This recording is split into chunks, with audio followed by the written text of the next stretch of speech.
আসসালামু আলাইকুম আমার প্রিয় আপু ভাইয়ারা কেমন আছেন সবাই? আশা করছি আপনারা সবাই খুব ভালো আছেন। যে যেখানে আছেন সুস্থ আছেন, নিরাপদে আছেন। আলহামদুলিল্লাহ আল্লাহর অশেষ রহমতে আপনাদের দোয়া এবং ভালোবাসায় আমিও কিন্তু বেশ ভালো আছি। এই ভিডিওটা হচ্ছে গতকালকে রাত 10টা থেকে আমি স্টার্ট করেছি। আর রাতের এবং সকালের মিলিয়েই হচ্ছে আজকের ভিডিওটি। তো ভিডিওটি শুরু থেকে শেষ পর্যন্ত দেখার অনুরোধ জানাচ্ছি। ভিডিওর কোনো অংশ, কথা বা কাজ যদি ভালো লেগে যায় প্লিজ একটা লাইক দিয়ে দিবেন। চ্যানেলে নতুন হয়ে থাকলে চ্যানেলটি সাবস্ক্রাইব করে পরিবারের একজন নতুন বন্ধু হয়ে কিন্তু থেকে যেতে পারেন। এদিকে হচ্ছে রান্নাঘরে অনেক বেশি কাজ ছিল, তো মূলত রাতে কী কী কাজ আমি করি সেটাই আপনাদের সাথে একটু করে শেয়ার করার চেষ্টা করেছি এই ভিডিওতে।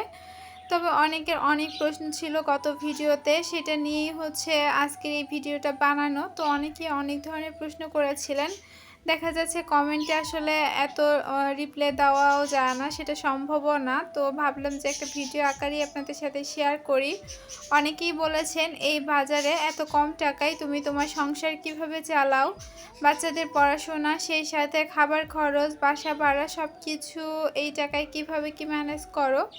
তো ভাবলাম আপনাদের জন্য হচ্ছে একটা ভিডিও বানিয়েই ফেলি। তো অনেকেই হয়তো বা আমার চ্যানেলে নতুন যুক্ত হচ্ছেন, তাই তারা জানেন না যে আমিও কিন্তু বসে নেই, আমি কিন্তু কিছু করি। তো সেইখানেরও কিছু টাকা কিন্তু সংসারে অ্যাড হয়। যেমন আমার আম্মু আছে, তো উনি কিন্তু রুম ভাড়াটা দিয়ে দেয়। ওনার মাধ্যমে হচ্ছে রুম ভাড়াটা দিয়ে দেওয়া হয়ে যায়। আর আপনাদের ভাইয়া শুধুমাত্র মাছ এবং কাঁচা বাজারটা করে, সেই সাথে যেই কিস্তি আছে বা অন্যান্য যেই ঋণগুলো আছে সেইগুলো পরিশোধ করে। আর আমি যে কয়জন লোক খাওয়াই তাদের টাকা দিয়ে কিন্তু আমি যে মুদি বাজার এইটা দেখা যাচ্ছে যে শেষ হয়ে যায়। আর মাঝে তো একটা বিজনেসও ছিল, সেটারও বেশ অনেক কিছু টাকা পয়সা ছিল, যার কারণে আমাদের সংসার চালাতে কিন্তু কোনো প্রবলেম হয়নি। তো সেখান থেকে একটু একটু করে আমি কিন্তু আমার শখগুলো পূরণ করতে পেরেছিলাম আলহামদুলিল্লাহ। আবার অনেকেই জিজ্ঞেস করেছেন যে তুমি সংসার চালিয়ে এই টাকা দিয়ে আবার কিভাবে কেনাকাটা করো। তো আমি কিন্তু আহামরি কোনো কেনাকাটা করিনি। শুরু থেকে এই পর্যন্ত দেখলে আপনারা বুঝতে পারবেন আমার শুরুতে আমার কাছে যা ছিল এখন পর্যন্ত আমার কাছে তাই আছে। শুধুমাত্র দেখা যাচ্ছে যে টুকিটাকি কিছু জিনিস অ্যাড হয়, যেমন চামিচ বলেন বা বয়ম বলেন, ঝুড়ি বলেন, এইসব জিনিসই কিন্তু কিনি। তার বাহিরে যে খুব বেশি দামি জিনিস কিনি এটাও কিন্তু না। আর কখন কি কিনি না কিনি সব কিছুই কিন্তু আপনাদের সাথে শেয়ার করি। আপনাদের সাথে কথা বলতে বলতে আমার রান্নাঘরটা কিন্তু প্রায় ক্লিন হয়ে গেছে। রাতের জন্য হচ্ছে করলা ভাজি আর ডাল ভুনা করেছিলাম। দুপুরে লাউয়ের তরকারি ছিল, সেটা একটু গরম করে এখন হচ্ছে ঢাকা দিয়ে রেখে দিলাম। আর এই সময় কিন্তু আপনাদের ভাইয়া চলে এসেছিল, তো ওনাকে খাবার দিয়ে এসে এই যে আমি হচ্ছে সিঙ্কটা ধুয়ে নিচ্ছি। তো ওনাকে হচ্ছে অফ ক্যামেরায় খাবার দিয়েছি। আর উনি জানতো না যে আমি এখানে ভিডিও করতেছিলাম, কারণ যেহেতু শুয়ে বসে থেকে আসলে লাভ নেই, ভিডিও করতেই হবে, সেই কারণে ভিডিও করা। আর এখন হচ্ছে চুলাটাও একটু মুছে নিচ্ছি। তো এইভাবেই আমি চেষ্টা করি প্রতিদিন রাতে আমার রান্নাঘরটাকে ক্লিন করে রাখার জন্য। এতে করে সকালবেলা উঠে কিন্তু বেশি একটা চাপ পড়ে না, দেখা যাচ্ছে হালকা পাতলা মুছে তারপর জাস্ট খালি সকালের নাস্তাটা বানিয়ে নেই। তাহলে কিন্তু আমার রান্নাঘরটা বেশ চকচকে থাকে আর মনও কিন্তু ভালো লাগে। তো এই যে এইটির র্যাগের উপরে আমি ছোট্ট একটা কিছু দিয়ে টেবিলের মতো বানিয়ে নিয়েছি, এটাও একটু মুছে নিচ্ছি। আর এই তো আমার রান্নাঘরটা এক নজরে আপনাদেরকে দেখিয়ে দিচ্ছি। ইচ্ছে ছিল ট্যুর আকারে আপনাদের সাথে শেয়ার করব, কিন্তু সেটা তো সম্ভব হয়ে ওঠেনি, তাই এভাবেই দেখিয়ে দিলাম। আর লবণ শেষ হয়ে গিয়েছিল, জারগুলো ধুয়ে রেখেছিলাম দেখেছিলেন, সেইগুলো রিফিল করতে পারিনি, প্যাকেট থেকে নিয়েই লবণ ব্যবহার করছিলাম। তো লবণ যেহেতু সবসময়ই লাগে, সেই কারণে ভাবলাম যে যেহেতু সময় আছে রিফিল করে নেই। তো রিফিল করে নিয়েছি। আর ছোট যে মশলাদানি সেটাতে আর মশলা ভরা হয়নি, কারণ ওই যে নতুন একটা মশলাদানি এনেছি সেটাতেই মশলা রিফিল করে নিয়েছি। আর আপনাদের ভাইয়া হচ্ছে শুটকি এনেছিল বাজারের দিন, তো সেটা আর রাখতে ভুলে গিয়েছিলাম, এভাবেই মেঝেতে পড়েছিল।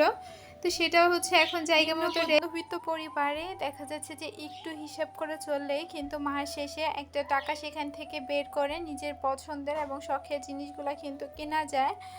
আর আমি খুবই একটা কম চাহিদা সম্পন্ন একটা মানুষ। অনেকের হয়তো বা দেখবেন আমরা যারা নারীরা আছি তারা কিন্তু শাড়ি চুড়ি, তারপর হচ্ছে ঘরের ফার্নিচার এইসবের প্রতি কিন্তু একটু দুর্বল থাকি। সেটা আমি হোক আপনি হোক, দেখবেন যে আমরা সবাই কিন্তু এই জিনিসটার প্রতি একটু বেশি দুর্বল হয়ে থাকি।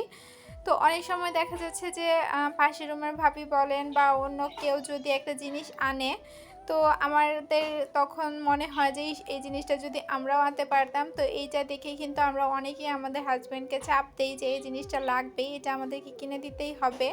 তো এইসব করে দেখা যাচ্ছে যে ওনার উপরে আসলে খুব বেশি চাপ পড়ে যায়। আমি কিন্তু এটা কখনোই করি না। আমি আগে চিন্তা করি যে আমার কি দরকার আর আমার হাজব্যান্ডের সে কতটুকু দিতে পারবে। তো সব কিছু চিন্তা ভাবনা করেই আমি সামনের দিনগুলো এগিয়ে যাচ্ছি। এখন তো তারপর আলহামদুলিল্লাহ এই টাকা স্যালারি পায়। তো আজ থেকে 2 বছর আগে কিন্তু আপনাদের ভাইয়ার চাকরিও ছিল না। ওই সময়টা আমি কিভাবে পার করেছি সেটা কিন্তু একমাত্র আমিই জানি। আর রুমের মধ্যে যেই সব জিনিসপত্র দেখতে পাচ্ছেন সব কিছু আমি যখন চাকরি করতাম প্লাস আপনাদের ভাইয়া যখন চাকরি করতো সেই সময় আস্তে আস্তে কিনে নিয়েছিলাম। এরপরে কিন্তু আমরা এখন পর্যন্ত একটা জিনিসও কিনতে পারিনি, কারণ ঠিক করে খেতেই পারি না। তারপরও বলবো যে আলহামদুলিল্লাহ, আল্লাহ যতটুকু রিজিকে রেখেছেন ততটুকুই খেতে পারছি। এখন চলে এসেছি পরের দিন সকালবেলা। তো রাতের বেলা 1 কাপ চা এবং বাচ্চাদেরকে দেখতেই পাচ্ছেন কীভাবে ঘুমাচ্ছিল, ওদেরকে ঠিক করা দিয়েই কিন্তু ভিডিওটা শেষ করেছিলাম। আর সকালবেলা হচ্ছে নাস্তা বানাবো। তো বাসার মধ্যে এত বেশি পিঁপড়া হয় যার কারণে দেখা যাচ্ছে সকালবেলা না চাইলেও কিন্তু আমার পুরো রান্নাঘরটা একবার মুছে নিতে হয়। তো রান্নাঘরটা মুছে এখন হচ্ছে এর আগে হচ্ছে রুটি বানানোর পানিটা কিন্তু চুলার মধ্যে গরম দিয়ে দিয়েছি আর রুটিটা ছেঁকবো হচ্ছে কারেন্টের চুলায়। তো সব কিছু রেডি করে নিয়েছি। তো মাত্র 9টা রুটি বানাবো। তো 9টা রুটি বানাতে গেলেও দেখা যাচ্ছে যে বেশি হয়ে যায়। আমি আসলে কতটুক আটা নিলে কয়টা রুটি হবে সেটার আন্দাজ এখনও করে উঠতে পারিনি। রুটি তো অনেক দিন ধরে বানাচ্ছি, কিন্তু যাই হোক সবার তো আসলে সব কিছু আয়ত্তে আসে না। তো আমারও অবস্থা হচ্ছে সেম। আর যে আপুটার প্রশ্ন ছিল যে আমার বাচ্চাকে এখনও আমি আসলে পড়াশোনা করাতে পারছি না, ও এখন পর্যন্ত বাসায় বসা আছে, সেই কারণে ওর খরচটা আসলে লাগতেছে না। গত ভিডিওতে আপনারা অনেক সুন্দর সুন্দর কমেন্ট করেছেন, তার জন্য আপনাদেরকে অসংখ্য অসংখ্য ধন্যবাদ। এভাবেই আমাকে সাপোর্ট করবেন যাতে আমি সামনের দিনগুলো খুব সুন্দরভাবে সামনে এগিয়ে যেতে পারি। তো যদিও বা আসলে ব্যাড কমেন্ট থাকে না, তারপরও পজিটিভলি কমেন্টই আসে। তো আপনাদের এই ভালোবাসা প্রতিদিন কীভাবে দিব আসলে আমি জানি না। গত ভিডিওতে একটা আপু সে তার নাম নিতে বলেছে, তার নাম হচ্ছে লিসা মনি। যেহেতু আমার কাছে আরেকটা ফোন নাই সেই কারণে আমি কারো কমেন্টই পড়তে পারিনি, তবে আপুটির নাম নিয়ে নিয়েছি। আপুটার নাম হচ্ছে লিসা মনি। এই তো আপু, আমি তোমার নামটা নিয়ে নিয়েছি। তুমি ভিডিও দেখছো কিনা আমি জানি না, যদি দেখে থাকো ছোট্ট একটা কমেন্ট করে জানাবে। তো এই তো রুটি বানিয়ে নিয়েছি একদিক থেকে, আরেক দিক দিয়ে হচ্ছে ভাজতেছিলাম। আর এদিকে রুটি বেলতে গেলে পিঁড়িটা কিন্তু বারবার নড়তেছিল, এটা কিন্তু একটা বিরক্তিকর ব্যাপার। তো যাই হোক এগুলা কিন্তু ফেস করতে হয়। তো যেই কথাগুলো বললাম এটা শুনে আবার কিছু পাবলিক এসে হয়তো বা খারাপ কমেন্ট করবে যে তাহলে ওইটা কেন বলেছেন। তো আসলে পরিস্থিতি যখন যেভাবে যায় সেটাই কিন্তু আমরা তুলে ধরার চেষ্টা করি, যেহেতু লাইফস্টাইল ব্লগ ভিডিও বানাই সেই কারণেই। তো যাই হোক, আপনাদের ভাইয়া যেই টাকা ইনকাম করে সেই টাকা দিয়েই কিন্তু এখন চলতে হবে, কারণ আমার কিন্তু কোনো ইনকাম নাই। আমি এখন সম্পূর্ণভাবে ঘরে বসা, যাদেরকে খাওয়াতাম তাদেরকে বাদ দিয়েছি, সেই সাথে আমার বিজনেসটাও কিন্তু আর নাই। তো খুব হিসাব করে আমার সামনের দিনগুলো চলতে হবে। তো অবশ্যই আপনাদের সাথে শেয়ার করব কিভাবে চলি বা না চলি, কারণ আপনারা এখন আমার পরিবারের একটা অংশ। আপনাদের সাথে শেয়ার না করতে পারলে আমার কিন্তু একদমই ভালো লাগে না। অনেকের অনেক ধরনের প্রশ্ন ছিল, আশা করছি সেই উত্তরগুলো আপনারা পেয়ে গেছেন। তো আপনাদের সাথে কথা বলতে বলতে এই যে আমার রুটিগুলো ভাজা হয়ে গেছে। তো এক এক করে সবাইকে হচ্ছে আস্তে আস্তে নাস্তাটা দিয়ে দিব। সেই সাথে ভিডিও কিন্তু একদমই শেষ পর্যন্ত চলে এসেছি।